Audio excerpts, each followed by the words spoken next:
Hello বন্ধুরা, good morning সবাইকে। তো এখন আমি ক্লাসে যাচ্ছি, জুম্বা ক্লাসে।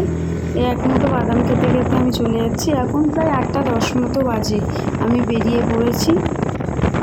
আর এই যে এইটা আমাদের ক্লাসে চলে এসেছি। তো এসে দেখি মোটামুটি প্রায় সবাই চলে এসছে।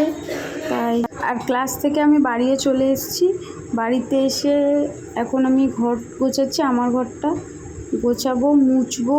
আমি ওই ভাইয়ের ঘরের কাজ করে গেছিলাম, তো এখন আমার ঘরটা মুছবো, গোছাবো। তারপর সকালে খুব 8টার সময় ক্লাস থাকে, তো 8:30 থেকে তো পুরো কাজ কমপ্লিট করা হয় না। তো এবার আমি আটা মাখছি, আটা মাখবো, আটা মেখে রুটি করবো আমার আর মায়ের জন্য। মা দুটো খেয়ে যাবে, তারপর আমি দুটো খাবো।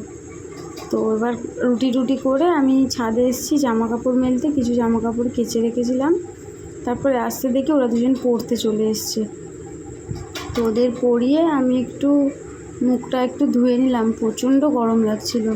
ধুয়ে মুখে একটু টোনার দিলাম, তো একটু টোনার দিয়ে আমি এখন শুকিয়ে নিলাম। তারপর ঘুমিয়ে পড়েছিলাম আমি রুটি খেয়ে। তারপর বিকেলে উঠেই আমি পড়াতে চলে যাই তাড়াতাড়ি করে। তো এই যে আমি রেডি হচ্ছি পড়াতে যাওয়ার জন্য। এই বেশি দূরে না, একটু সামনেই আমি একজনকে বাড়িতে গিয়ে পড়াই, একটা বাচ্চাকে। তো ওকে পড়াতে যাচ্ছি, তার জন্য আমি রেডি হচ্ছি। তো পড়িয়ে টড়িয়ে চলে এসেছি। এখন প্রায় সন্ধ্যে 7টা, 7:30 বাজে। এই যেগুলো কেচেছিলাম অনেক জামা কাপড়, সেগুলো এখন আমি ভাঁজ করে নিচ্ছি। তারপর রাত্রিরে রান্না করলাম বাঁধাকপি দিয়ে মাছের মাথার তরকারি। তো এখন আমি সেটা মুড়ি দিয়ে খেয়ে নিচ্ছি।